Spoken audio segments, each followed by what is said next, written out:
Bien, entonces, digo, ya tenemos mucho de las herramientas a utilizar para procesar, para, bueno, de alguna manera procesar estas señales, pero todavía no sabemos cómo capturarlas, ¿no? O sea, ya sabemos trabajar con cosas binarias, pero ¿de dónde salen estas cosas binarias, no? Y obviamente a nosotros lo que nos interesa es tener contacto con la realidad.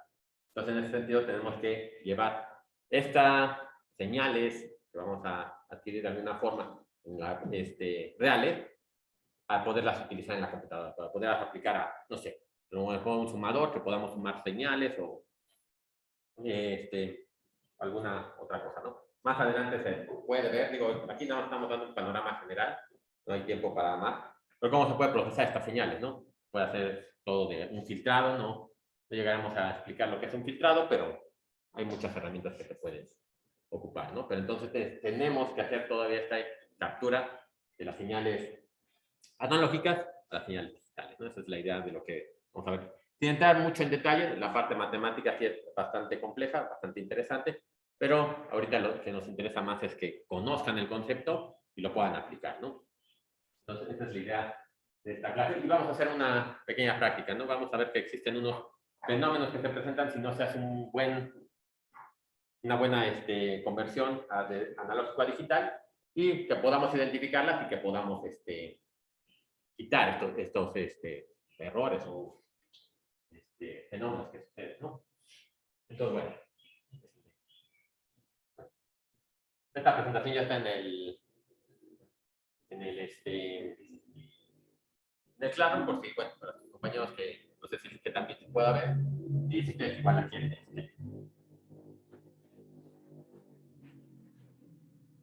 revisar. Entonces, bueno, aquí, bueno, una cosa muy sencilla de qué es las señales analógicas, pues todo con lo que nosotros estamos en contacto son señales analógicas, ¿no? Nosotros, la luz que vemos, las ondas que escuchamos por la radio, digo lo que escuchamos, no lo que se transmite, ¿no? Todo eso tiene que ser señales analógicas. Pero obviamente en algún punto, si queremos, como les decía, pues mandarla de un punto a otro, procesarla, pues tenemos que hacer esta conversión, ¿no? Antes, originalmente, bueno, los discos estos de acetato, pues se mantenía la señal, todo el tiempo estábamos trabajando en analógico, ¿no? Capturaba en analógico, se guardaba en analógico y se podía reproducir nuevamente analógicamente, ¿no? Luego, pues como ustedes sí, supongo que sí les ha tocado los acetatos ahorita que volvieron a ponerse de moda, pues sí tienen sus cosas buenas, ¿no? Por ejemplo, la gente que se dedica mucho a la música dice que se escucha mejor una canción en acetato que una en CD, ¿no? O en grabación de este estilo. Pero bueno, la razón es porque exactamente tenemos ahí un continuo de la señal, así como, bueno, ahorita la presento, tenemos un continuo de la señal. En caso digital, pues tenemos que estar adaptándola, ¿no? Tenemos las ventajas de la parte analógica, que se tiene entonces este continuo, ¿no? El problema es que cuando nosotros la reproducimos en algunas ocasiones se puede escuchar el ruido, no son más susceptibles a ruido que una señal digital, entonces es lo que nos interesaría, ¿no? Poder trabajar y además para hacer el procesamiento. Digo, ya tengo el CD, el acetato o el LP grabado, ya no puedo hacer mucho más con la canción más que escucharla, ¿no? Pero ahora, si yo quisiera hacer un procesamiento, pues tengo que llevarme al otro lado, ¿no? Entonces, esa va a ser la idea, ¿no? Que ahorita, ¿cómo podemos llevarlos de la parte analógica a la parte digital, ¿no? Y entonces aquí es como les decía, ¿no? Una señal analógica es una señal que es continua. Aquí tengo nada más, por ejemplo, un ejemplo. Y entonces podemos considerar que tiene infinitos valores intermedios. Es decir, yo siempre voy a poder encontrar un punto, bueno, entre dos puntos siempre voy a encontrar un punto, ¿no? Básicamente es como el teorema de la completez de los números, ¿no? Y bueno, entonces tengo toda esa información que yo tengo que procesar y tengo que adaptarla, ¿no? Entonces, aquí la idea sería eso. ¿Cómo me la puedo llevar a la parte digital? Que tenemos que considerar dos cosas ahorita, lo comentaré, ¿no? Tenemos que ver cómo vamos a ir haciendo que estos valores infinitos, pues yo los pueda hacer finitos, ¿no? Para que de alguna manera yo los pueda trabajar, tengo que quitarme esta parte para los infinitos, ¿no? Por un lado, en el eje de las Y voy a querer eso, pero también en el eje de las X. Lo puedo tener yo, porque esto en algún punto, por ejemplo, si yo esta señal la quiero capturar, guardar, como ya habíamos visto, la forma de que tenemos de guardar, por ejemplo, podría ser en un registro. Y ya vimos que, por ejemplo, cada bit en un registro, cada bit se requiere un flip-flop, ¿no? Para el registro. Entonces, si tengo un infinito número de valores, pues tendría que tener un infinito número de flip-flop, ¿no? Que es imposible, ¿no? Entonces, tenemos que ver cómo acortamos esto y lo podemos ya llevar a la práctica, ¿no? En el sentido que sea viable hacerlo, ¿no? Entonces, en esa parte nos vamos a la representación digital, que aquí, como ya ustedes, bueno, ya vieron muy al inicio del curso, vean que es esto, ¿no? Lo llevamos a una codificación lógica binaria que consiste en unos y ceros, ¿no? La cosa aquí, por ejemplo, ya que lo llevamos a este lado, todavía no llegamos a cómo se llegó a esta conversión. La única cosa es que, como ya estamos transmitiendo unos y ceros, obviamente tenemos menos susceptibilidad al ruido, ¿no? Yo voy a transmitir un valor, no sé, por ejemplo, de 5 volts o 0 volts, ¿no? Entonces es más fácil controlarlo, a que si tengo todo este continuo de valores, ¿no? Entonces esa va a ser la idea. Obviamente vamos a perder calidad, ¿no? Como antes tenía el continuo, pues yo tenía todos los valores que podía tener en la señal, ¿no? Ahora, de forma inteligente hay que ver cómo se le hace para que yo nada más me pueda quedar con unos ciertos valores, que voy a convertir a unos y ceros, y pueda regresar a recuperar la señal original, ¿no? Eso es básicamente lo que hacen los equipos, por ejemplo, de sonido, ¿no? Nosotros, por ejemplo, tengo mi voz, estoy hablando con un micrófono y la guardo, ¿no? Ustedes han visto, por ejemplo, en las tarjetas de audio de las computadoras, generalmente creo que dicen que son de 12 bits o algo así. Ahorita platicamos que es esta medida, pero bueno, de alguna manera me la llevo a la parte digital y yo la podría guardar a lo mejor en un MP3 o en un WAV o cualquier cosa así, ¿no? Esta parte ya la tengo digitalizada, pero obviamente ahora, si ustedes quisieran escuchar nuevamente mi voz, entonces hay que convertirla de regreso. En ese aspecto ya se va a perder calidad, porque digo, si tenía un número infinito, ahora la guardé con un número finito y la voy a reproducir nuevamente en la parte, bueno, reconstruir una señal analógica que ya perdió la señal, ¿no? Pero ese es como, bueno, todos los que se pusieron a hacer estos formatos para guardar sonidos, por ejemplo el MP3, pues lo hacen de forma, les digo, inteligente, ¿no? Vamos a ver a qué cosa guardamos, qué frecuencia, ¿no? Digo, todavía no hablamos a lo mejor mucho de la frecuencia y supongo que ya ustedes más o menos conocen el concepto, pero entonces lo que hacen el MP3, bueno, ¿qué frecuencia se escucha mejor las personas? Pues esas frecuencias las guardo con mejor calidad y estas que no se escuchan mucho, pues a lo mejor las puedo omitir, ¿no? Entonces en ese aspecto se van modificando, ¿no? Otra de las cosas, pues yo ya tengo la forma de guardar, pero también ustedes, como habrán visto o como recordarán, pues tenemos diferentes calidades, ¿no? Por ejemplo, tenemos el CD, del que ya he platicado, pues tiene una calidad bastante buena, ¿no? A lo mejor a ustedes ya no les tocó tanto, pero un paso antes de esto teníamos los cassettes, ¿no? Que podían guardar música. Esos tenían una calidad un poquito menor. A ver, ahorita platicaremos a qué se refiere uno con calidad, ¿no? Más allá de cuántas muestras podemos grabar, pero ese era mucho de la diferencia que tienen los CDs con los cassettes, ¿no? Si nos vamos hacia abajo, pues tenemos, no sé si les tocó a ustedes, los teléfonos cuando se empezaron las transmisiones telefónicas también eran con una calidad mucho menor, ¿no?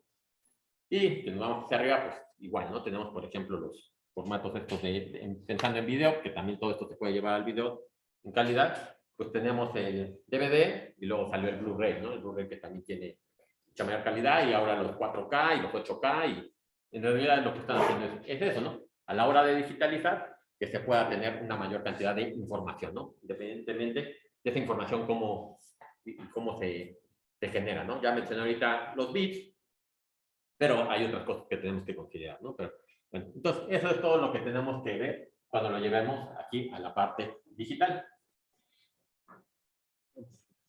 Entonces, bueno, aquí nada más es como un pequeño recordatorio. Ya les dije, por ejemplo, si yo tengo una señal que tiene unas ciertas intensidades de volumen, no vamos a hablar ahora de intensidades de volumen, y yo la quiero llevar a la parte digital, pues tendría que ser la conversión, ¿no? Por ejemplo, si yo tuviera de alguna manera, en un momento de lo que estoy hablando, tengo una intensidad de volumen de 158, pues yo la quiero llevar al decimal, del decimal a binario, Y esa palabra en binario, pues ya la podría transmitir o la podría guardar y todo ese tipo de cosas, ¿no? Aquí ya, obviamente, mi voz está modulada por varias intensidades y cada una de esas intensidades las voy a ir guardando. Aquí nada más como un ejemplo de este recordatorio, les pongo este que, si recuerdan, hace mucho casi al principio también lo trabajamos, ¿no? Bueno, aquí se ve un poquito feo la ecuación, pero sí la recuerdan, ¿no? Cómo podríamos utilizar esta ecuación para generar el número binario y regresarlo al número decimal, ¿no? Y digo, ahorita sin hacerlo para no tardarse mucho, igual nada más quieren luego hacer como tarea moral para que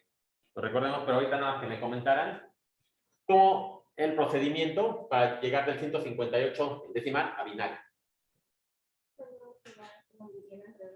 Exactamente, se va a dividir entre dos, vamos viendo los residuos y nos vamos a quedar con los residuos, ¿no? Que de hecho acomodamos al revés. Entonces ahí podríamos generar esta palabra, el 158, ¿no? Ahora, también, algo que creo que sí comentamos en su momento, este 158, ¿cuántos numeritos necesito, ¿no? Para capturarlo, ¿no? Y ahorita igual lo volvemos a recordar, pero sí necesito tener, por ejemplo, como hablamos nuevamente del registro o de los flip-flops que guardaba, necesito tener una cierta cantidad de lugares para guardar dependiendo de la palabra, ¿no? En este caso, bueno, igual ahorita, no sé si ya se recuerdan, pero si no, ahorita, como les digo, mencionamos cuántos registros necesito o cuántos bits necesito para guardar ese 158, ¿no? Y todos los demás igual, ¿no? Entonces, pues se los dejo nada para que lo chequen, nada más hacer un recordatorio. Entonces, básicamente, aquí también mucho de esto es que vayamos viendo cómo todo lo que se fue viendo se va relacionando, ¿no? Primero, ver estos dos formas que tenemos de llevar de decimal a binario, a octal, bueno, todo eso. Ahorita nos quedamos simplemente en binario. Luego estuvimos trabajando con todos estos elementos electrónica digital, que utilizamos todos estos sistemas binarios. Y ahora, ¿cómo capturamos esto? ¿De dónde salen estos números binarios con los que estamos trabajando, ¿no? Entonces, bueno, como les digo, para hacer la conversión de la señal analógica a la digital, entonces necesitamos un conversor, ¿no? Más adelante hablar un poquito de cómo se implementa el conversor tal cual, analógico digital, pero podemos hablar de los pasos a seguir muy a grandes rasgos, ¿no? No voy a entrar tanto en detalle tampoco en cómo, cuál es la electrónica del convertidor analógico, pero que lo sepamos, ¿no? Digo, sí lo vamos a ver, pero mejor que lo sepamos aplicar, que sepamos qué está haciendo, porque luego es importante esto para que podamos evitar los errores que luego suceden cuando se hace la digitalización, ¿no? Que podemos tener información que no era la que estábamos buscando, pero bueno. Entonces, los tres pasos muy básicos que necesitamos para hacer esta conversión es, primero, muestrar la señal. Luego, la cuantización de la señal y finalmente la codificación. Igual ya vimos en qué consiste un codificador, un decodificador, ahora nada más cosa de capturarla, ¿no? Entonces, estos dos puntos son en los que voy a entrar más detalle en el muestreo y la cuantización, más que nada en el muestreo, porque eso es lo que nos va a permitir reconstruir la secuencia. Primero digitalizarla y luego reconstruirla, pero digo, aquí es donde se puede ver. En la cuantización hay errores, pero más que nada en el muestreo es donde vamos a ver que podemos tener más errores cuando estemos haciendo la digitalización. Y tenemos que conocer, más que muchas otras cosas que podemos a lo mejor querer, pues tener el sistema que nosotros nos sea mejor, bueno, el mejor sistema para hacer la digitalización, pues más bien tenemos que adaptarnos a lo que tenemos, ¿no? Si tenemos un conversor de unas ciertas características, pues nos adaptamos nuestras señales a ese conversor, ¿no?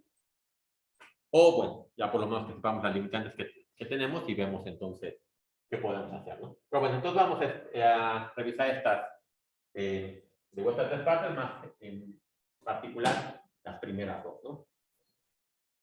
Entonces, muy así a grandes rasgos, vamos a tener que el sistema del conversor consiste en las tres etapas, como les decía. Primero viene nuestra señal analógica. La pasamos por algo que nos haga este muestreo. Si te fijan aquí, tengo una señal que está en función del tiempo. Ya que hago el muestreo, voy a tener una señal discreta que depende del número de puntos que voy a estar utilizando. Entonces tenía tiempos continuos. Ahora va a tener el tiempo, entre comillas, en el tiempo 1 y en el tiempo 2. Vamos a ver estos tiempos cómo se definen. Pues ya la tengo discreta, ¿no? nada más unos ciertos. Ahorita pongo una imagen que ayuda a entender más, ¿no? Luego, bueno, esto ya en el eje de las X, pues ya la fui poniendo unos ciertos valores en particulares, ¿no? Este tiempo lo discreticé, pero ahora en el eje de las Y sigo teniendo una cantidad infinita de valores, ¿no? Entonces tengo que ahí ver cómo los puedo también disminuir la cantidad de valores.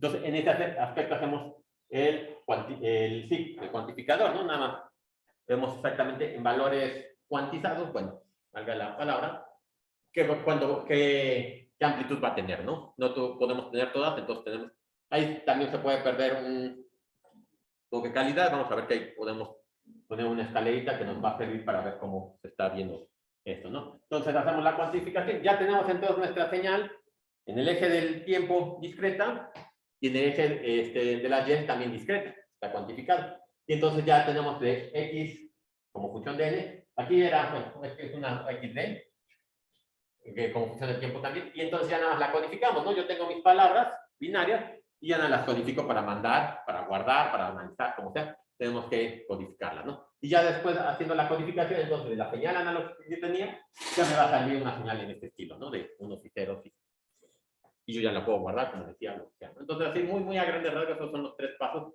que tenemos que seguir para hacer la conversión a digital. Entonces, ahora sí, ¿no? Vamos a ver el muestreo, ¿no? Entonces, como les decía, las señales del mundo real son continuas y tienen todos los niveles, ¿no? Entonces, lo que podemos hacer es poner una tabla, ¿no? A lo mejor yo digo, tengo mi señal y le voy poniendo algunos, la voy capturando. En el tiempo 1, dime cuánto, yo asigno este tiempo 1, dime cuánto vale en amplitud. En el tiempo 2, ahora dime cuánto vale en amplitud, ¿no? Por ejemplo, como ustedes han hecho, bueno, a lo mejor en la prueba de experimentos, digamos, vamos a ver, no sé, cómo se va enfriando un agua que calenté, y ahora vamos a ver su curva de enfriamiento, ¿no?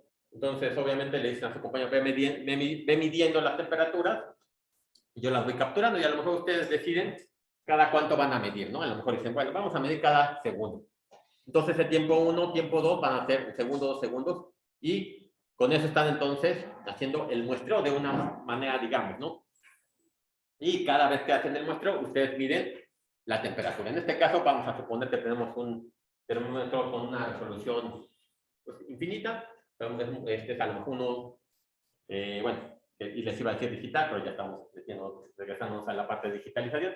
Pero bueno, vamos a pensar en un termómetro con precisión infinita. Entonces ustedes van capturando las temperaturas, ¿no? Ya tenemos unos ciertos puntos y pueden regresar a recuperar la curva, que te fijan, esta curva en realidad era continua originalmente, porque el sistema se va enfriando de forma continua, pero ustedes nada más capturan unos ciertos puntos, ¿no? Aquí hay una cosa que también se puede utilizar, que son de las cosas que digo que a lo mejor no entramos mucho en detalle, porque además probablemente después lo vean con más calma. También se puede hacer una interpolación. Si ustedes quisieran recuperar esa curva completa, pues a lo mejor podemos interpolar datos ahí, ¿no? Hay toda una técnica matemática para hacer eso, pero bueno, nada más se los dejo ahí para que sepan que se puede, ¿no? Entonces lo que estamos haciendo es eso, ¿no? Yo tengo mi señal, por ejemplo, una señal sinoidal, y le voy capturando con unos ciertos puntos, ¿no? Puntos, así. Este es el tiempo 0, el tiempo 1, el tiempo 2, y ahí la vamos recuperando, ¿no? Y luego, ya que tenemos esos puntos, a lo mejor le decimos a, no sé, un programa de cómputo que ya los hayamos guardado, lo tengo en MATLAB o Python, como quieran, pues hazme la gráfica, ¿no? Obviamente, como perdí algo de información, pues si yo le digo que me la grafique, va a quedar de esta manera, ¿no? Más o menos se ve que sí es la señal con la que yo regresé, ¿no? Obviamente no voy a tener la señal original, porque les digo, tendríamos que tener toda la serie, todos los puntos guardados, ¿no? Pero ya se puede más o menos recuperar la señal que se tenía. Y les digo, aquí podríamos hacer una interpolación y meter unos cuantos datos más para que se vea un poquito más suave, ¿no? Pero ese ya son. Aquí lo importante es que, de alguna manera, con este muestreo, ya pudimos recuperar esta señal, ¿no? Ahorita nada más estamos viendo esa parte, ¿no? Ahora, como ahorita ya les dije, entonces, el muestreo siempre nos aproxima a la señal. Se ve que esta es una aproximación de esta, ¿no? Pero ¿qué tan precisa es la representación?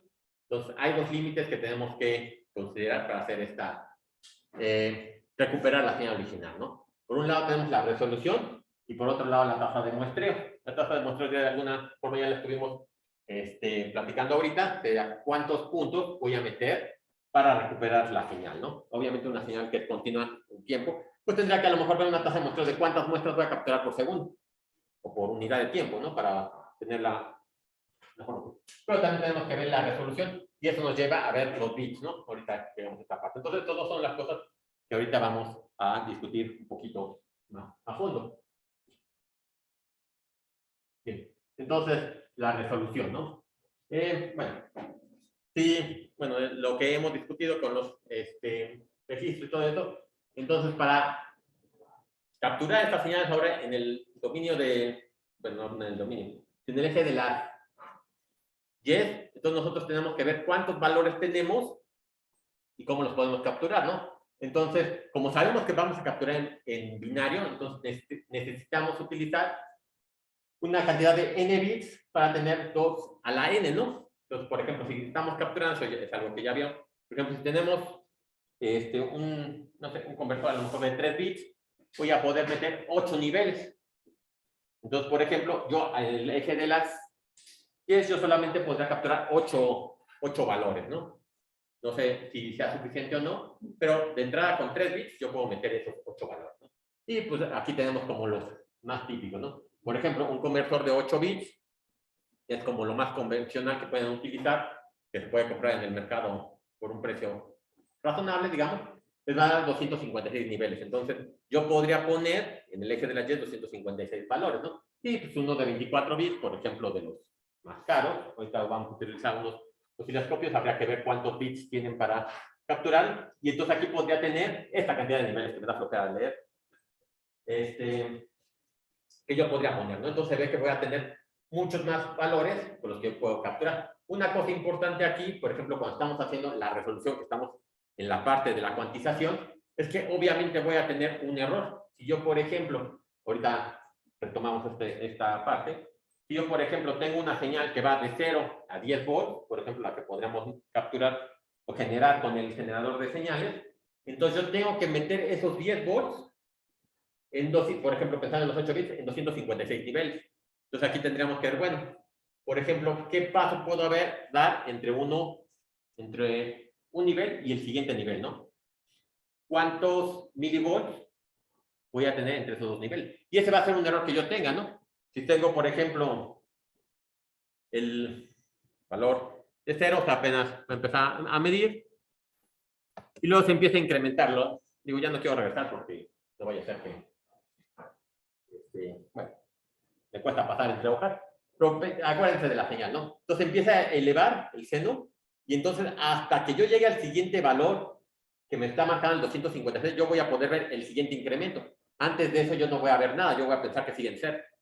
Y lo mismo para el siguiente, ¿no? Ya pensando en el tercer puntito, si no se está elevando lo suficiente, ahorita igual intento hacer una grafiquita que les digo de la escalerita. Si no se eleva lo suficiente, yo voy a pensar que sigue en este. Entonces tengo valores muy cuantizados, ¿no? Esos son los errores que necesitamos, ¿no? Ahora, aquí les digo, en general, pues no requerimos, depende de la aplicación, no requerimos tanta resolución. En general, a lo mejor puede ser una parte entre 1000, que lo podríamos tomar, a lo mejor con 10 bits, ¿no? Habría que ver, por ejemplo, con 10 bits cuántos están, o con los simples 8 bits, ¿no? Muy por lo general, luego 256 niveles es suficiente para, dependiendo de la aplicación. Una cosa, bueno, que hay que considerar es que, por ejemplo, bueno, al rato te los comento. Por ejemplo, también, bueno, ahorita lo hago con otra imagen que traigo. Si, por ejemplo, tenemos una señal que tiene, vamos a pensar, a lo mejor una amplitud de 10 volts, como les decía. Si yo me quedo con los 8 bits, con la que estaba, digo, con los, sí, con los 8 bits a lo mejor, yo no puedo alterar, o tengo un registro con 8 valores, yo no voy a poder capturar hasta el 10º valor. Entonces, a lo mejor, digo, depende de cómo lo tenga, entonces a lo mejor me conviene tomar un poquito más allá, ¿no? Para que yo pueda capturar. Generalmente la señal no va a ser exactamente al nivel que yo lo esté trabajando. Tendrá que tener uno o a 8 o a 16 y la señal puede ser de cualquier valor, ¿no? Entonces, por lo general, sí es mejor tener siempre unos cuantos bits de más para que estemos seguros, ¿no? Que nos sobre un poquito del registro con lo que vamos a guardar, pero que podamos guardar todo toda la señal, ¿no? Otra de las cosas que se puede hacer para mejorar esta cuantización es utilizar una cosa que se llama rango dinámico, que generalmente sí se tiende a aplicar en los equipos, ¿no? Como les decía hace rato, por ejemplo, yo ahorita lo calculamos para hablar más cosas puntuales. Si yo tengo mi señal de 0 a 10 volts y la meto en 256 niveles, obviamente se ve que voy a tener un error relativamente grande, ¿no? Ya saben que, bueno, esto de relativamente depende de la aplicación. Pero entonces, digo, por lo que puedo decir, bueno, yo no voy a trabajar con señales de 10 volts, a lo mejor yo voy a trabajar con señales que puedan tener un máximo de 1 volt. Entonces, ¿para qué me quedo trabajando con el 10? Mejor disminuyo mi rango a 1 volt y entonces estos 256 niveles los puedo meter entre 0 y 1 volt. Y entonces el error me va a bajar, ¿no? Ya lo demás no me interesa, ¿no? Pero tengo que estar seguro que la amplitud de mi señal siempre va a ser menor a eso, ¿no? Entonces, con eso podemos también mejorar la precisión en cuanto a la cuantización. Bien, entonces, esto es básicamente lo que podemos comentar, nada más acuérdense de esta parte, ¿no? Necesitamos tener cierta una cantidad de bits extra y que podemos utilizar en algunos casos el rango dinámico, ¿no? Entonces, en cuanto a la cuantización, vamos a ver en cuanto al muestreo. Otra vez, ¿no? Entonces, ya tenemos cómo se hace el muestreo. Ahora lo que necesitaríamos ver es cómo podemos hacerlo bien, ¿no? Entonces, para eso utilizamos el teorema de Nyquist. Nyquist se puso a ver qué pasaba con las diferentes formas de capturar una señal. Se dio cuenta que teníamos errores si no hacíamos un buen muestreo de la señal, ¿no? Entonces, él, por ejemplo, tiene su teorema ahorita, lo listamos, lo quise poner hasta el final para la parte matemática, que nada más igual lo veamos, sepamos cómo se observa, pero más que nada por concepto, ¿no? Entonces, lo que nos dice Nyquist es que una señal solo puede representarse perfectamente mediante muestras tomadas a más del doble de la frecuencia máxima de la señal. O sea, a grandes rasgos, en palabras, es lo que nos propone. Entonces, si yo tengo, por ejemplo, una señal de 1 Hz, yo al menos tendría que capturar un Hz, ya saben que es una oscilación por segundo. Entonces, al menos yo tendría que utilizar una frecuencia de más de 2 puntos por segundo para que yo pueda asegurar que tengo la reconstrucción completa. Ahorita pongo unos ejemplos de qué es lo que pasa cuando se tiene esto, ¿no? Aquí, por ejemplo, se tiene una señal muestreada con 10 veces la frecuencia de la señal que se está queriendo muestrear. Entonces se ve que tengo suficientes puntos. Aquí se ve que voy a tener un error pequeñito y la puedo recuperar bien las oscilaciones que tenga. Pero, les digo, el problema es si nos quedamos muy cerca de la frecuencia de la señal. Por ejemplo, aquí tenemos diferentes señales, ¿no? Aquí, por ejemplo, en un caso que tuviera una señal un poquito mayor a la frecuencia de la señal original, entonces a lo mejor capturo un punto aquí, otro punto acá. Se fijan, antes de tener una oscilación ya capturé, ¿no? Un poquito más de la señal. Sin embargo, cuando yo recupero, se ve que tengo una señal completamente, cuando yo la reconstruyo, una señal completamente diferente a la original. En este caso, estos errores no hay tanto problema en el sentido que la recuperan ustedes y ven que no se parece nada a algo que ustedes hubieran buscado. Entonces, es fácil, en este caso particular, si tuvieran algo así, pues ver que hubo un problema ahí. El problema se encuentra como, por ejemplo, cuando tenemos este tipo de señales.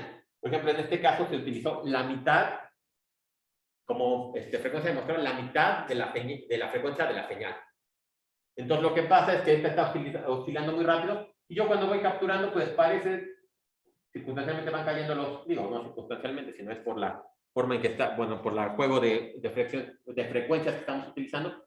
Entonces, si yo reconstruyo la señal de los puntos que fui yo capturando, entonces parece que tengo una señal con una frecuencia mucho menor que la que tenía originalmente. Y aquí sí podríamos pensar que estuvo todo bien, ¿no? Pues se ve que es una señal como la que podríamos haber querido capturar, ¿no? Entonces, ahí es cuando tenemos que tener mucho cuidado cuando estemos capturando, ¿no? Entonces, esto es lo que quisiera ahorita en la práctica que viéramos, ¿no? Por ejemplo, ahorita saco un osciloscopio para verlo y ustedes, la idea va a ser que vayan jugando con esto, ¿no? pongo una señal con una cierta frecuencia y pongo en el generador y luego en el osciloscopio pongo otra frecuencia de muestreo, ¿no? Muy baja, por ejemplo, como la tenemos aquí. Entonces vamos a ver cómo se visualiza en la pantalla del osciloscopio, que podría parecer que yo estoy recuperando una señal que me es útil. Pero bueno, vamos a ver luego qué detallitos podemos encontrar que nos permitan determinar que no está bien muestreada, ¿no? Entonces, ya tenemos, por ejemplo, de los errores que podemos tener. Si tenemos un error de cuantización, a lo mejor vamos a tener esto de los niveles. Si tenemos muy poquitos bits para la señal que vamos a capturar, entonces podemos ser que no podamos detectar cambios muy sutiles en la señal. Por otro lado, también podemos tener un error que a lo mejor, si yo tengo una señal que es muy grande y tengo mis menos niveles de los que yo puedo manejar, entonces a lo mejor lo que va a hacer es truncarla, ¿no? Va a quedarse cortada. Esto puedo tener en cuantización.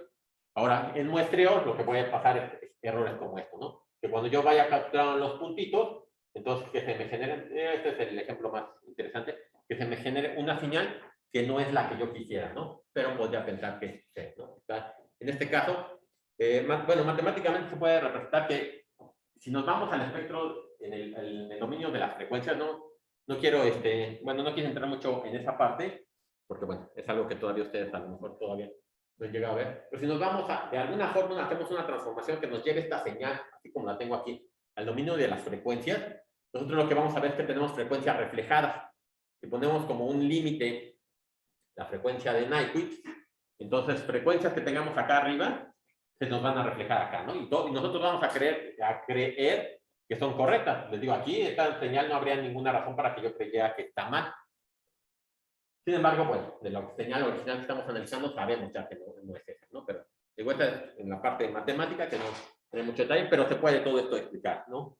Y ver por qué, por ejemplo, se nos generaría. Más allá de que intuitivamente a lo mejor se ve que sí se genera esta señal un poco más lenta o una frecuencia menor, matemáticamente se puede reconstruir, ¿no? Y ver por qué sucede esto.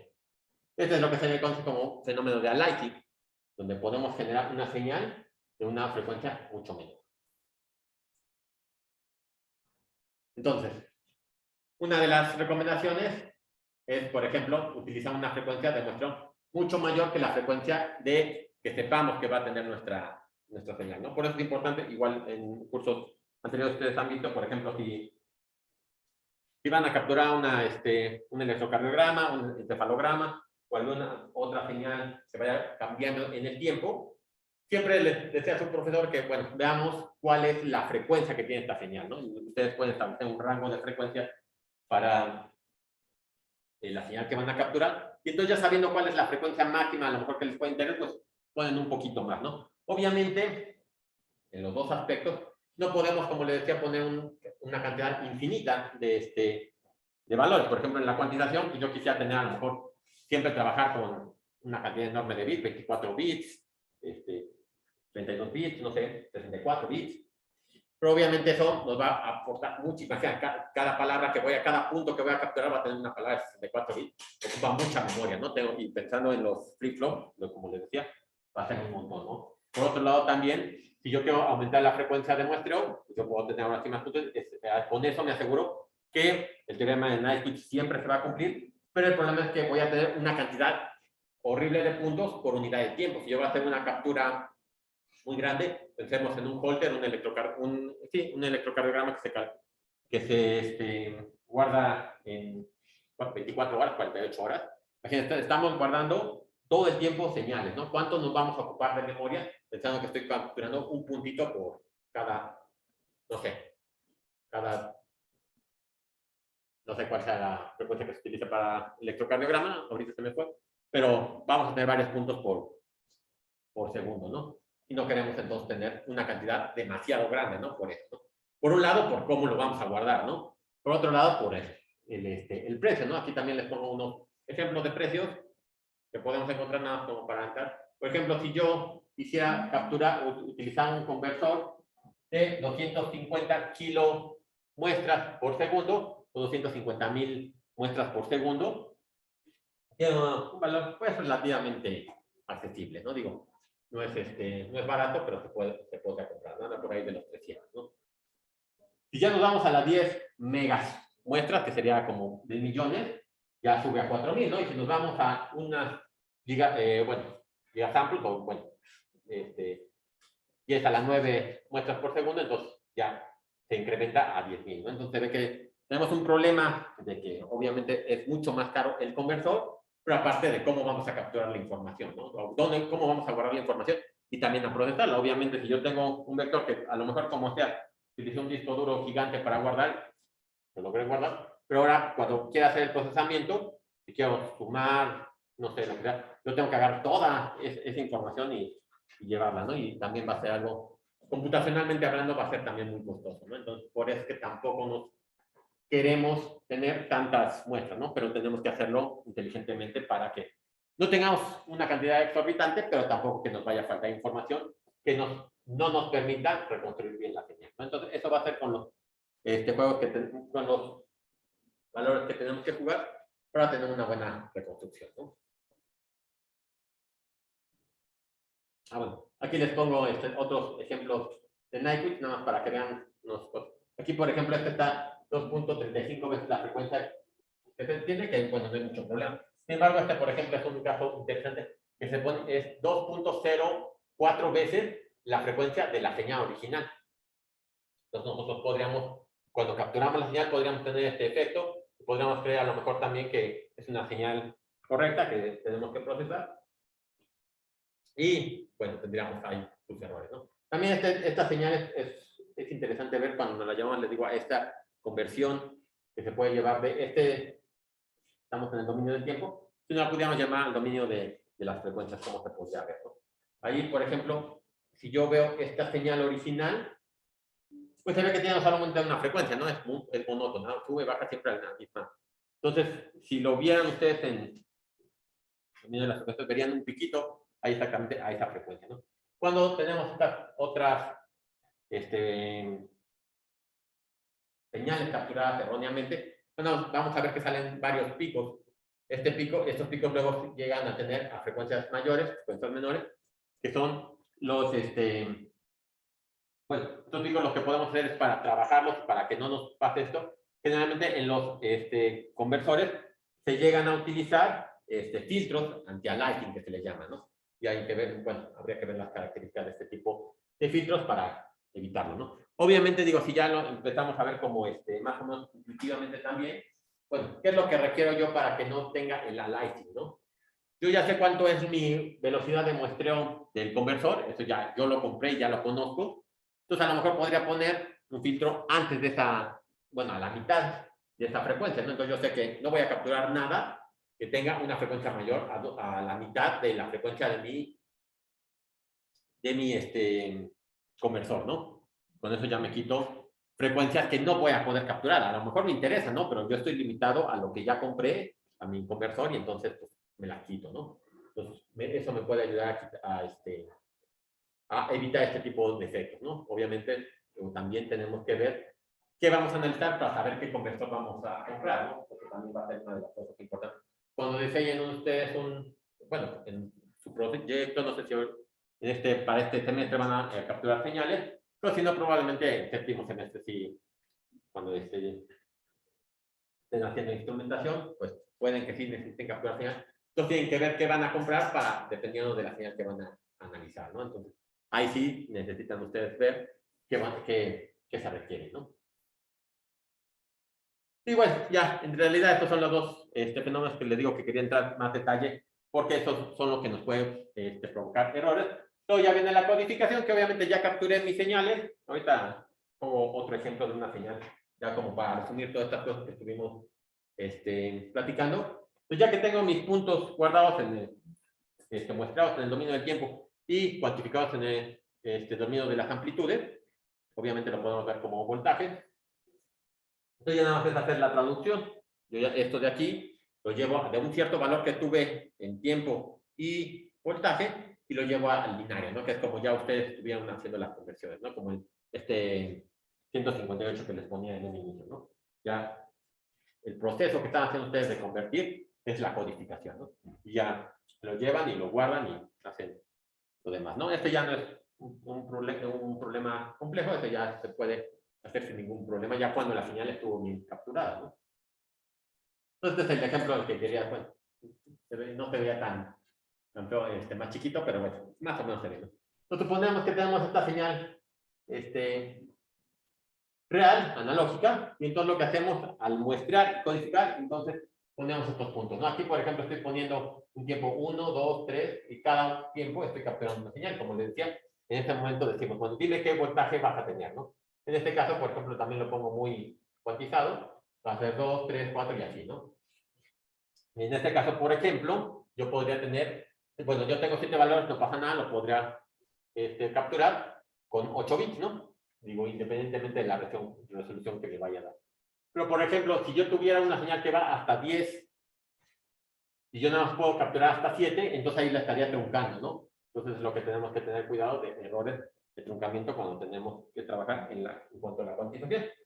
Pero bueno, supongamos que ya también tenemos la cuantización bien hecha, el muestreo bien hecho, entonces ya capturamos la señal, ¿no? Entonces en el tiempo 1 tengo un voltaje 2, en el tiempo 2 tengo un voltaje 3 y así, ¿no? Entonces lo podemos ir capturando, ¿no? Yo sé cuál es mi frecuencia de muestreo, entonces a lo mejor me la puedo ahorrar yo y después la podría reconstruir, ¿no? Lo que sí puedo ir capturando aquí el 2, el 3, el 4, que es lo que voy haciendo aquí, 2, el 3, el 4, el 6, así, 7, 7 y así, ¿no? Los voy capturando aquí. Luego hago la codificación, de eso ya lo sabemos hacer, que con 3 bits es suficiente. 0 hace 0, el 2 lo paso al 0, 1, 0, y así, ¿no? Y esto es lo que me va a interesar guardar, ¿no? Y eso es con lo que yo voy a utilizar para reconstruir la señal. Ya nada más. Yo sé que estoy capturando a 8 bits, entonces nada más necesito registros que me puedan capturar esos 3 valores, ¿no? Tengo un registro y lo mando, ¿no? Tengo un registro. ¿Qué es lo que hace el conversor, ¿no? Todo este proceso lo hace por un lado y luego va utilizando registros para guardar la señal. Aquí tengo un registro de 3, guardo, tengo ceros y bueno, ya te lo mando, ya tengo el primer punto. Luego, a ver, vuelve a pasar el siguiente valor, lo hace el muestreo, la cuantización, la conversión y ya, tengo el 0, 1, 0 y lo mando, ¿no? Y así voy mandando cada uno de mis puntos, ¿no? Y es la información que yo voy a ir guardando, ¿no? Entonces, aquí se ve mucho más. En resumen, todo el proceso que se hizo, ¿no? De pasar la señal real a pasar a la codificación y el guardado de esta señal ya en binario, ¿no? Ya, bueno, varias cosas de las que ya he platicado. ¿Cuáles son las ventajas? Tenemos ventajas y desventajas, obviamente. Las ventajas, pues, no se afecta por la atenuación o contaminación de ruidos, como les decía. El problema, por ejemplo, si tenemos un continuo, si tengo por ahí ruidos, pues se me puede contaminar y yo puedo no saber cómo diferenciar la señal del ruido. Igual por atenuación, ¿no? Si lo hacemos que queremos transmitir la señal a distancias muy largas, pues obviamente esta señal va a irse atenuando, ¿no? Entonces eso podría ocasionar pérdidas o errores, ¿no? Bueno, aquí si ya estamos trabajando, eso no entré mucho en detalle, pero también son cosas que se puede hacer dentro del procesamiento digital de señales, ¿no? O sea, ya que tenemos digitalizada, podemos tener detección, corrección de errores, ya sabemos que sí. Yo obtuve, bueno, si yo esperaba un 1 y obtengo un 4.8, lo que sea, pues yo sé, bueno, esto lo tendría que obtener a 5, ¿no? Pero no hay mucho forma que se me pueda alterar la señal. De 5 no va a disminuir mucho más, ¿no? Pero bueno, yo puedo ir bien. Tenemos la facilidad de procesamiento, ya tenemos mis valores capturados, entonces yo puedo ver que si los quiero sumar, digo, ahorita se me ocurre nada más la parte de sumar pensando que es algo que sí se pudieran hacer, podría yo tener 2 señales capturadas y a lo mejor las quiero empalmar, ¿no? Y podríamos también hacer la resta, que es uno de los ejemplos también que es muy común de utilizar. Digo, no es sencillo, pero algo que a lo mejor es muy fácil de visualizar. Por ejemplo, si queremos capturar el latido fetal, a lo mejor ponemos el estetoscopio o algo que nos capture la señal, pero vamos a tener el latido del bebé y vamos a tener el latido de la madre. Entonces voy a tener ahí las dos frecuencias, los dos frecuencias empalmadas, ¿no? Entonces de alguna manera yo pudiera restarla. Ya sé que la del bebé va a ser una frecuencia muy rápida, generalmente va a ser muy rápidamente. Entonces yo podría restar la de la madre, nada, me quedo con esta, ¿no? Y entonces ya podría hacer todos los análisis, ¿no? Digo, algo muy sencillo que se puede ver cómo es que estamos haciendo el procesamiento y que estamos obteniendo información que sí nos puede ser muy útil, ¿no? Bueno, no podemos tener sin pérdida de calidad. Y bueno, las técnicas de compresión, ¿no? Que eso, bueno, ya también es una de las cosas que luego se pueden discutir. Son cosas más, un poquito más complejas, no mucho más, pero sí hay que meter un poquito más en las matemáticas para hacer esto. Ya probablemente a lo mejor con la doctora Lucía ya van a llegar a estas partes que se pueden utilizar, ya que tengan señal digitalizada, a lo mejor que le puedan hacer un wavelet. Digo, ahorita no voy a entrar en qué es un wavelet, pero podrían aplicar esta cosa y hacer que puedan tener compresión, ¿no? Las wavelets es una herramienta que se utiliza mucho, por ejemplo, para comprimir las bases de datos. Digo, este es el ejemplo más clásico que siempre ponen, entonces igual lo ocupo. Las bases de datos de los huellas digitales del FBI las comprimen con wavelets y entonces de toda la información que podían tener de las personas, de todos los demás que tienen de 10 dedos de cada persona, pues la hacen que sea muy chiquita, ¿no? Digo, es toda una teoría de cómo es que se puede comprimir sin perder información y cómo se puede recuperar. Obviamente nos interesa, ya que la comprimimos, que yo la pueda recuperar, ¿no? No me interesaría tener información que ya no puedo recuperar, ¿no? Además, si es esta parte. Entonces, son varias cosas que tienen sus ventajas. Las desventajas, si queremos poner alguna desventaja, pues es eso, ¿no? Que tenemos que tener un conversor, ¿no? Entonces, no hay mucho problema en eso, les digo, podemos utilizar con conversores relativamente baratos, pero hay que saber cómo utilizarlo, ¿no? Aquí por eso queremos hacer esta práctica. No quisimos llegar a la parte de aplicar el conversor, porque primero tenemos que entender todo esto que está sucediendo. Es mejor utilizarlo con el osciloscopio, que es fácil de controlar y ver que el efecto, pero se podría, igual en un solo integrado, tenemos el conversor, nada más cómo se puede llevar a la parte digital, y podríamos, por ejemplo, en una práctica, que de hecho se los pongo ahí en el Classroom, si quieren pueden luego echarle un ojo. Es una práctica que hacen de un conversor en Proteus, bueno, es un video, y se ve cómo capturan una señal y cómo se van prendiendo los LEDs para poner cómo se va codificando la información en binario, ¿no? Está bastante interesante, pero también como es esa parte de simulación, pues aquí no lo queríamos hacer porque pues, se pierde la parte un poquito de la. Dejen ya me apuro para no tardar mucho más, ya me llevó más. Y bueno, entonces ahorita quería entrar en la otra parte, ¿no? Por ejemplo, ya hablamos de todos los conceptos para hacer la de analógico a digital. Ya sabemos entonces cómo es el proceso de digitalización que tenemos que considerar, qué errores podemos tener y cómo los podemos evitar, ¿no? Pero entonces ahora nos falta decir el conversor, ¿no? Entonces ya sabemos que el conversor nos va a llevar de la parte analógica a la parte digital y vamos a tener una relación, ¿no? Déjenme paso rápidamente a esta parte antes de que se me pase, que también esto es importante, que se los había dejado pendiente. Por ejemplo, en el caso de la resolución, cuando estábamos hablando sobre la codificación, pues como tenemos los niveles ya, ya fijos, tenemos que considerar, por ejemplo, el error. Aquí les pongo un ejemplo muy particular, por ejemplo, Arduino, que creo que es algo que han utilizado ustedes. Arduino tiene un conversor que tiene una resolución de 10, me parece, ¿me lo puse? De 10 bits, ¿no? Entonces, con esos 10 bits van a capturar su señal.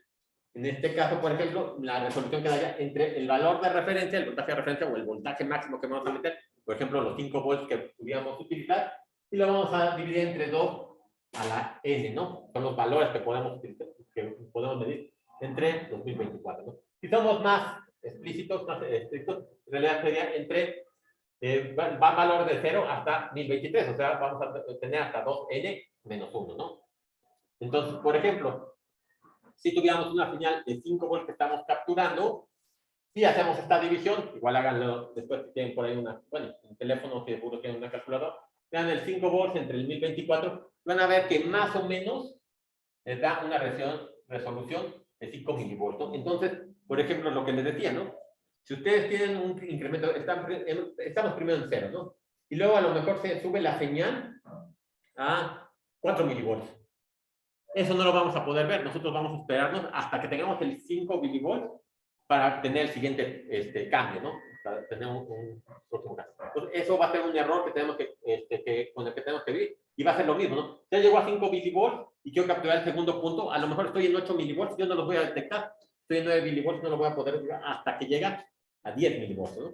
Digo, este no es exactamente el número, son como 4.89, una cosa así, pero pues esta es más o menos la idea, ¿no? Que vamos a tener esos errores con los que tenemos que vivir por la resolución que tenemos aquí con el voltaje de referencia. Digo, por el conversor, ¿no? Que nada más estamos trabajando con 10 bits, ¿no? Pero bueno, digo, no pasa nada. Nosotros sabemos con qué conversor estamos trabajando y entonces vemos que se tiene que hacer las adaptaciones, ¿no? Por ejemplo, bueno, esto nada más es pensando, por ejemplo, en el Arduino, de igual con lo que ya ven trabajando. Entonces aquí les pongo, por ejemplo, cuántos bits utiliza el FPGA con el que vamos a trabajar, ¿no? En principio es lo que nos interesa un poquito más ahorita, ¿no? Trabajar con este conversor. Y aquí nada más les puse una captura de pantalla del manual que le subí, ¿no? En su momento, ¿no? Entonces ahí pueden ver que dice, el conversor AD, de analógico digital, es bueno, este estilo, tiene 8 canales y va a tener una resolución de 12 bits. Entonces tenemos un poquito más de precisión que en el Arduino, ¿no? Tenemos 2 bits más de resolución y ya ustedes más o menos ven qué tipo de,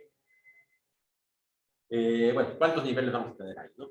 Yo les pongo una pregunta aquí abierta para que me digan, por ejemplo, ¿cuántos bits? Digo, ya entendimos entonces, por ejemplo, si tengo los 10 bits, que voy a tener una resolución de 5 milivolts, aquí para el FPGA tenemos 12 bits, habría que ver qué resolución tenemos.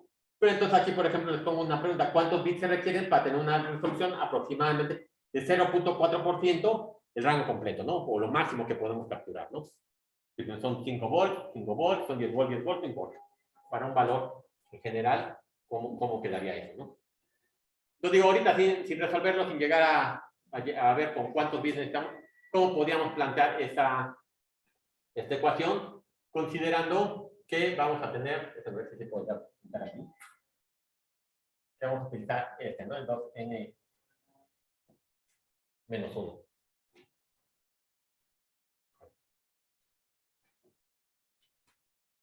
Entonces tenemos que considerar va a ser la división, y tenemos que considerar esto, ¿no? Que es lo que nos está dando también la referencia, ¿no? ¿Cuál es la resolución que tenemos, ¿no?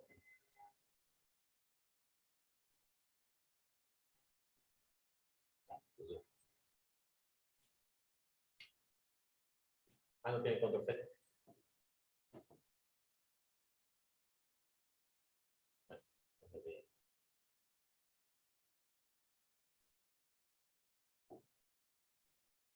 Entonces aquí, por ejemplo, nosotros lo que ya tenemos es que, por ejemplo, déjame, le pongo RC nada por poner algo, o B, no, le voy a poner B, para que utilicemos la misma notación que tenía. El valor de referencia entonces está dividido entre 2 a la n menos 1, ¿no? Es como habíamos definido la resolución. Eso por un lado. Pero por otro lado, el problema me dice que quiere que tengamos una resolución del 0.4% del rango completo, o sea, del valor que le llamamos aquí de referencia, ¿no? Entonces, eso de aquí lo voy a igualar al 0.4. Como quiero porcentaje, lo divido entre 100. Digo, como me está dando el porcentaje, lo divido entre 100 del rango completo. El rango completo entonces sería de... Entonces, eso es lo que tendría que hacer. Y si se fijan, entonces, en este caso, no me interesa cuál es mi rango que voy a utilizar completo. Porque aquí, pues, esto con esto se me va. Yo nada más trabajo con otro valor. ¿Y qué es lo que voy a despejar? Voy a despejar la n, ¿verdad? Entonces, igual hagan las cuentitas ahí, nada, como para que se vean. Eso es de las cosas que les digo que tenemos que considerar cuando estuvieran ustedes haciendo su proyecto, ¿no? Voy a capturar una señal, yo necesito tener un error menos del 4% porque eso me reporta que es lo correcto. Pues entonces, ¿qué conversor voy a comprar para que tenga esta característica, ¿no? Entonces, ustedes lo revisan y, les digo, en este caso despejan la n, ¿no? Entonces, esto se los dejo ya nada para que terminen las cuentas, no nos tardemos mucho más para que ahora sí ya nos vayamos a jugar con el estiloscopio. Entonces, bueno, ya nada más. Digo, si no mal recuerdo, digo, sí hice la cuentita, pero creo que les va a dar que son 8, con n igual a 8, ya les da, o sea, hacen la cuenta aquí y van a obtener creo que un 7.9, 7.8, una cosa por el estilo, ¿no? Y entonces, ya saben que lo tenemos que redondear al siguiente valor. Entonces, con n igual a 8, ya podemos asegurar que tengamos una una resolución de, o un error de 0.4% del rango total, ¿no? Bueno, aquí son los tipos de conversores, ya igual esto se los voy a dejar para que lo vayan leyendo con calma luego si quieren. Tenemos muchos conversores, me voy a saltar esto ya nada más para platicar de un poquito de esto que estoy explicando en la diapositiva pasada, es lo que estamos poniendo aquí en dibujo, ¿no? Entonces lo que hacen aquí, por ejemplo, ponen comparadores. Con comparadores, ya estuvieron viendo un poquito de los amplificadores operacionales, entonces ya saben más o menos cómo funciona esto. Entonces ponemos un voltaje de referencia, el voltaje que me va a interesar medir, y entonces vamos comparando. Si te fijan aquí, entre el voltaje de referencia voy metiendo resistencia. Entonces se ve que este voltaje va a ir disminuyendo entre cada punto. Entonces, por ejemplo, el voltaje más grande, que directamente entra sin una resistencia, aquí veo, este se parece, entonces me quedo con este voltaje, y lo mando a uno de los bits, ¿no? Luego disminuye el voltaje porque ya pasa por una resistencia. Y veo el voltaje que yo le metí, ahora lo comparo con ese voltaje un poco más chico, ¿no? Entonces lo comparo y me quedo ahora con esa parte, lo mando al segundo bit. Y así me voy, ¿no? Obviamente el último amplificador va a tener un voltaje muy, muy pequeñito y entonces el comparo. Y ahora lo que se parezca mucho a este voltaje que estoy viendo, ahora lo mando al último bit, al bit menos significativo, ¿no? Entonces así se me va a quedar, ¿no? Esto lo codifico, la información que obtuve de diferentes amplificadores, y lo saco, ¿no? Obviamente el problema de este tipo de codificador es que necesito un montón de amplificadores, ¿no? Y va a estar, bueno, obviamente más cuantificado por la cantidad de... Pero es nada como para que se den cuenta cómo funcionan un tipo de amplificador. Tenemos, bueno, este es el flash, tenemos el tipo rampa, que bueno, aquí, bueno, luego, si quieren verlo con calma y vean lo que se había hecho. Lo importante aquí, por ejemplo, del tipo rampa es que necesitamos utilizar un DAC, ¿no? O sea, ahora un conversor que va de digital a analógico, ya hace una de sus referencias por ahí, ¿no? Pero si fijan, más o menos, bueno, relativamente lo mismo. Yo llego a este circuito, lo estoy comparando con un ciclo de reloj y aquí lo capturo en estos latches, ¿no? O sea, en los flip-flops voy capturando los registros, ¿no? Y ya el último, bueno, aproximaciones efectivas. Igual, ya para no hacerlo más largo esto, pues para que lo vayan comparando, ¿no? Entonces, son todos los tipos de codificación que podemos encontrar. El de tipo delta, tubería, el sigma delta, que creo que es de los más famosillos, Wilkinson, capa intermedia, entrelazado, y creo que son todos, ¿no? Entonces, igual les compartí una lectura para que vean cómo funcionan cada uno de estos, ¿no? Para que se den una idea de cómo estamos optimizando. Digo, ya entendimos a lo mejor por qué es importante que tenemos que controlar todo esto, pero a nivel de circuitos, ¿cómo lo haríamos? ¿No? Eso es lo que estas últimas diapositivas eran lo que trataban, pero bueno, déjenme, se lo dejo ahí. Y entonces estas serían todas las etapas que podríamos tener. ¿No? Tengo una señal de entrada, a lo mejor la puedo amplificar para adaptar mejor a lo que yo voy a estar midiendo. Luego tengo un filtro al lighting, como les decía, yo ya sé cómo funciona mi conversor, entonces puedo quitar las frecuencias que están por arriba de lo que puede trabajar mi conversor, ¿no? Para no tener lighting. Y luego ya entramos a esta parte, ¿no? A lo mejor tengo otros sistemas digitales que puedo yo querer incorporar, igual que de este lado, pero entonces en esta parte el hardware es el DSP, el Digital Signal Processing, ¿no? Entonces, donde hago el procesamiento de la señal, ¿no? Yo a lo mejor, ya que tengo capturada mi señal, supongo que ya habrán trabajado ustedes algunas señales, por ejemplo, MATLAB es lo que más quiero ocupar, entonces a lo mejor ya tengo mi señal, la meto a la computadora, que sería hardware, la puedo hacer lo que quieran con Python, con MATLAB, lo que sea, y luego ya la puedo sacar, ¿no? Para sacarla, obviamente, como les decía, ¿no? Pensando, por ejemplo, en el sistema micrófono-bocina, desde el micrófono la capturo, bueno, tengo un filtro de lighting, si tengo un buen sistema, la capturo, la llevo al estéreo, a lo que quieran, le hago algo, a lo mejor hasta la meto con estos nuevos cantantes del autotune, básicamente es esto, meto el autotune y luego la saco, ¿no? Obviamente la bocina necesita una señal analógica para estar vibrando, no puede trabajar con señales digitales, entonces la recupero, la señal analógica, si es estéreo, ocupo un filtro de reconstrucción y ya la saco, ¿no? Entonces, exactamente lo que estamos haciendo, ¿no? Digo, nada más para tener un ejemplo mucho más algo que podamos a lo mejor ver, ¿no? O simplemente cuando en el estéreo le suben o le bajan a los agudos o graves, pues es lo que estamos haciendo.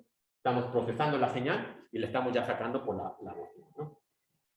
Y bueno, esto es lo que quería dejárselos aquí nada más para que lo vean, para que no se vayan sin haber visto exactamente cómo es el teorema de muestreo de Nyquist, que básicamente lo que dice, ¿no? Si la frecuencia más alta contiene una señal analógica, esta señal está dada por B, y la señal se muestra a una velocidad de 2 veces la frecuencia máxima, es decir, 2 veces B, entonces podemos recuperarla, ¿no? Entonces, por ejemplo, si tenemos esta señal, de forma ya cuantizada, la podemos ver como una suma.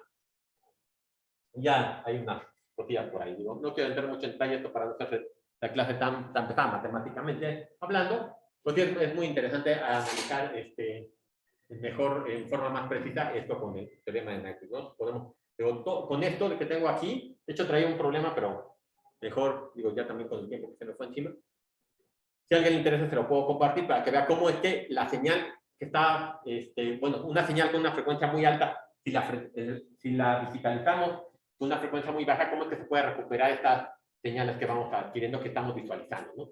Esa sería la idea. Pero bueno, quiero que quedara claro que hay todo un background matemático que todo esto no lo justifica, ¿no? Entonces, ahora sí, déjenme, esta es la que quisiéramos el día de hoy, ¿no? Como práctica, ¿no?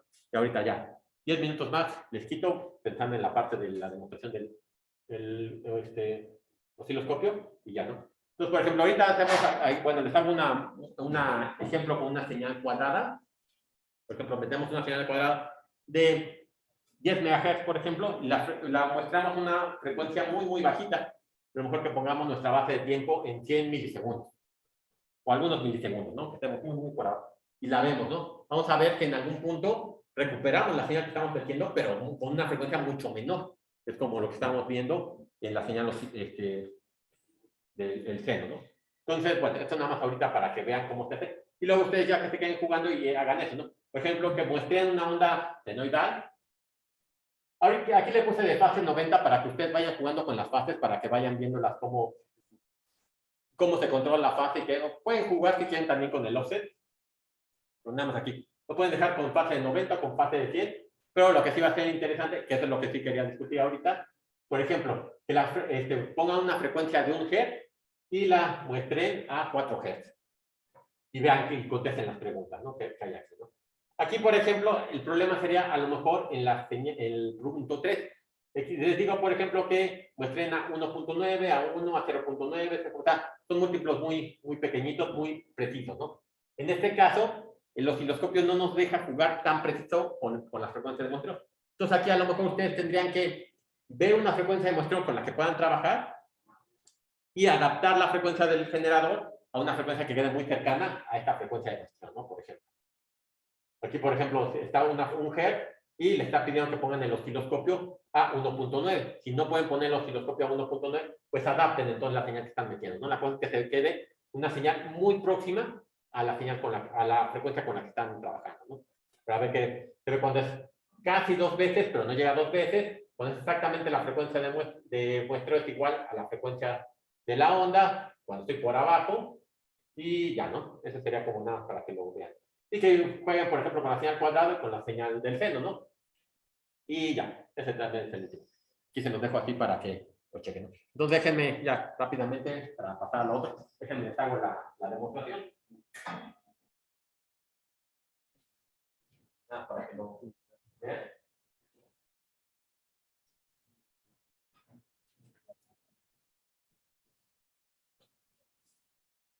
Y ya ahorita les dejo, bueno, que jueguen con esto, ¿no? Que pues, de alguna manera ya han estado jugando con el osciloscopio y con el generador. Nada más ahora, pues nada más van a quedar jugando con él, ¿no? Sin entrar en la parte electrónica. Entonces,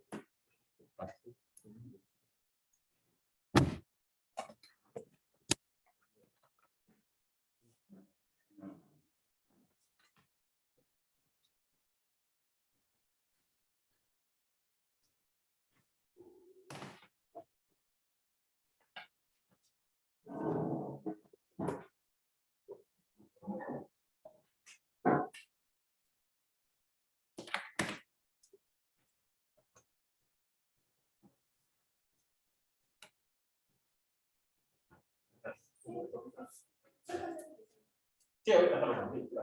Bueno, sí, ahorita.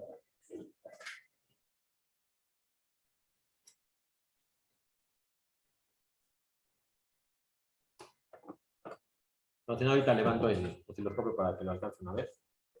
Igual el generador.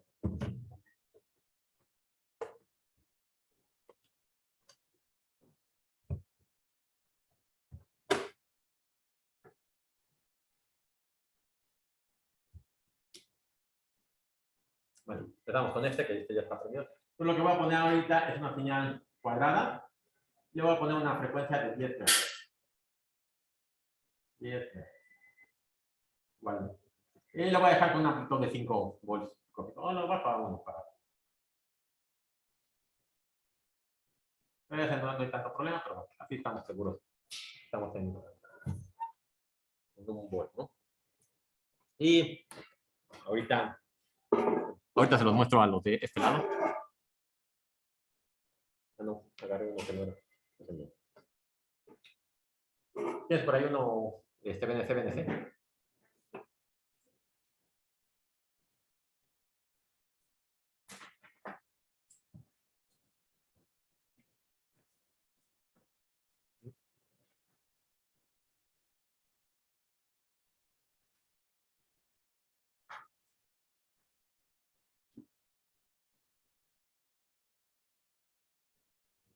No, el BNC.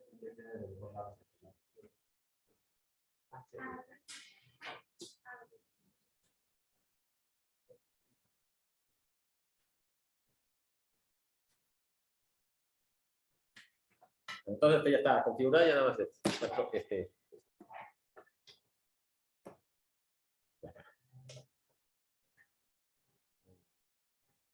salida. Me pongo esto en la frecuencia.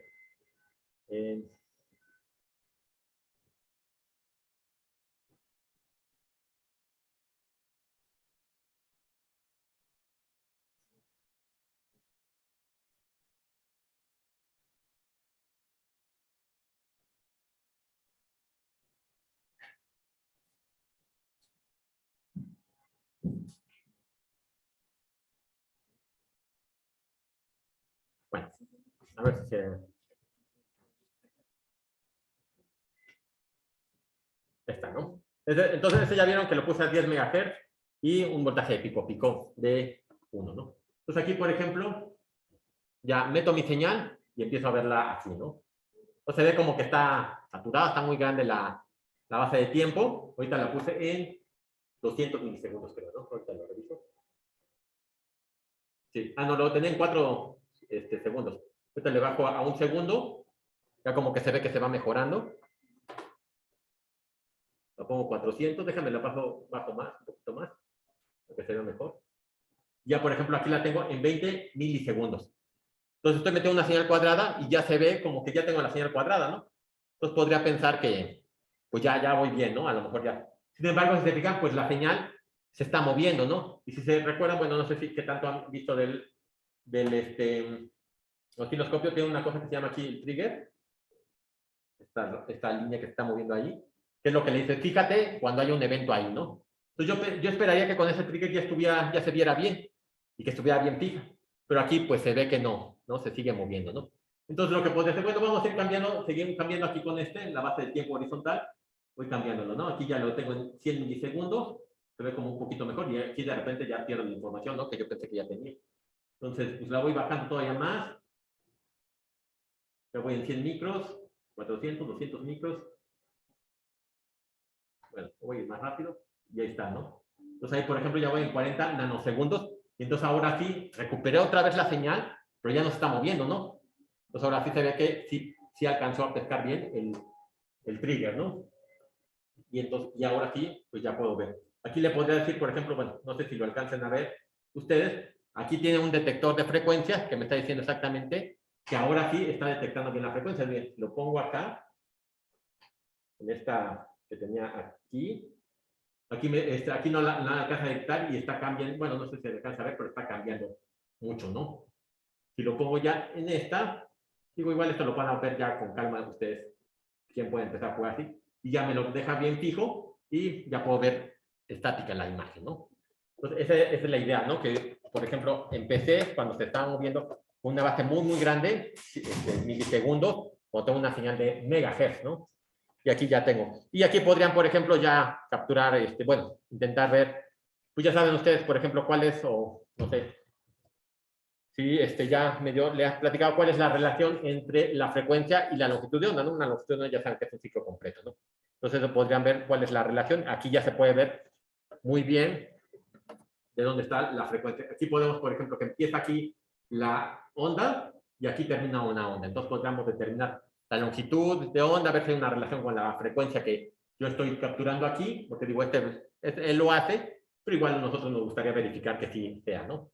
Y podrían entonces capturar diferentes señales. Aquí utilicé la señal cuadrada. Ustedes podrán con el señal seno poner otras frecuencias, cambiar la amplitud si quieren.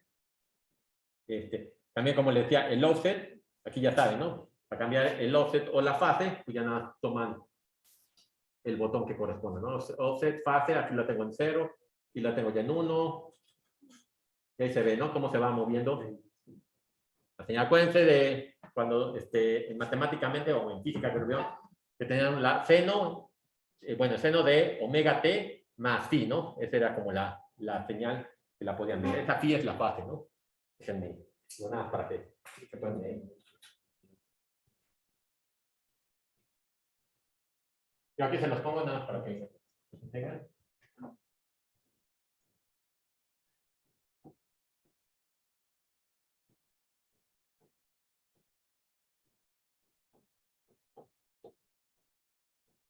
Digo, matemáticas, así se las habían puesto en física o en matemáticas. Entonces, esto de aquí va a ser la fase, ¿no? Por eso es que se ve que se va recorriendo, ¿no? Cuando le van cambiando esa fase de ahí. Entonces, la cosa es ver, ¿no? ¿Qué pasa si se recorre con el... Y el offset, lo único que les va a meter es un más B, ¿no? Si quieren. También la va a subir o me la va a bajar, depende de cómo le lo pongo. Entonces, cuando vean que cambia en el... Entonces, esa sería la práctica que harían el día de hoy. Entonces, bueno, ¿sí quedó todo claro? Si no, igual ahorita con Karina, o bueno, igual les estamos nosotros dando una vuelta, ¿no? Pero bueno, entonces ahora sí, si quieres ya podemos. Ya están aquí los osciloscopios, ¿verdad? Entonces ahí ya son los osciloscopios. Ahorita les paso para que...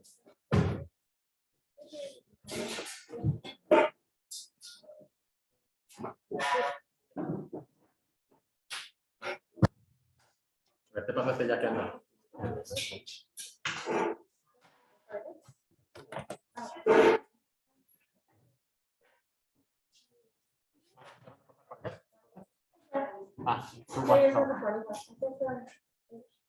Ok, sí. Para allá, pues ya te lo paso.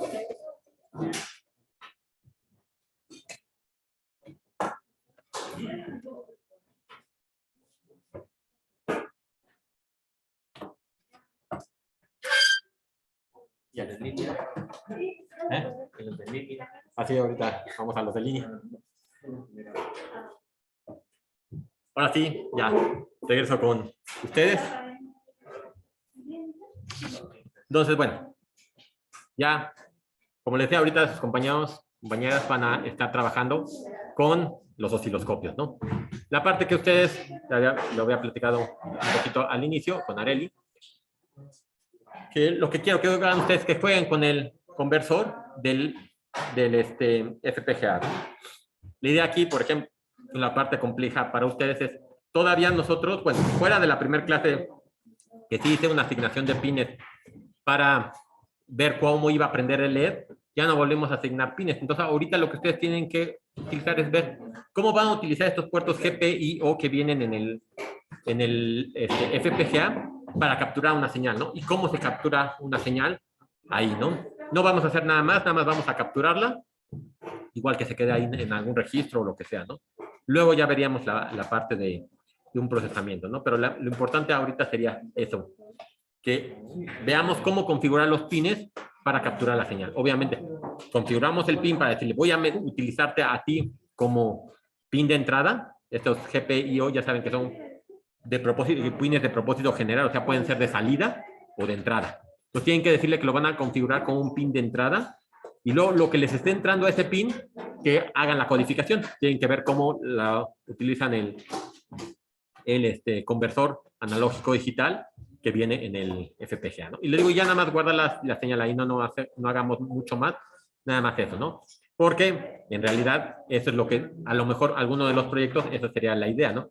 Ustedes tomen una señal y la procesen, ¿no? Ya sea que algo sencillo puede ser, ¿no? Nada más que la aumenten el offset, como comentaba ahorita en el pizarrón, que aumenten el offset, que cambien la fase de la señal, que la resten, que la atenúen, nada más que la multipliquen por un, o que la amplifiquen, la atenúen o que la amplifiquen, que la multipliquen por un valor, ¿no? Sin entrar mucho más detalle de cómo se hace este proceso de amplificado, o digo, sin entrar mucho en detalle de cómo se hace bien, ¿no?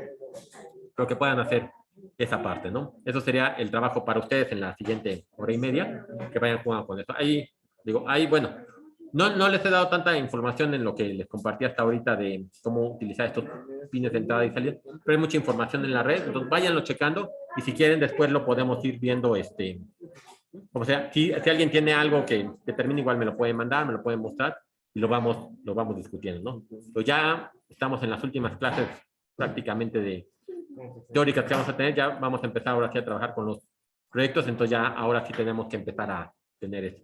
Si no, también échenle, bueno, apúrenle, yo sé que hay algunos de ustedes que han tenido problemas con el Windows, pero bueno, que le echen para la instalación, ¿no? Bueno, entonces si no hay dudas de esto que tienen que ver, investigar de alguna forma y ver cómo configurar estos pines de entrada, si no tienen dudas, entonces, bueno, los dejo trabajar. Voy a poner el micrófono silenciado, ya saben, para que no escuchen tanto ruido aquí. Y si no, ahorita regreso a preguntarles cómo van. Bueno, y voy a pausar la grabación. Ah, bueno, nada más. No sé, yo intenté presentar la pantalla atrás de mí, no sé si se alcanzaba a ver. Digo, es que ahorita me veo muy pequeñito. Pero, y quité la parte de esta de espejo. Pero si no, les puse también la presentación en el Classroom, ¿no? Para que se la puedan echar un ojo de todo lo que estuve platicando aquí. Si no, de todos modos, pongo ahorita el video, lo comparto el video en el Classroom para que si quieren ya ir viendo la presentación con calma y de lo que yo fui comentando ahorita en clase. Está bien, entonces ya ahora sí los dejo trabajar.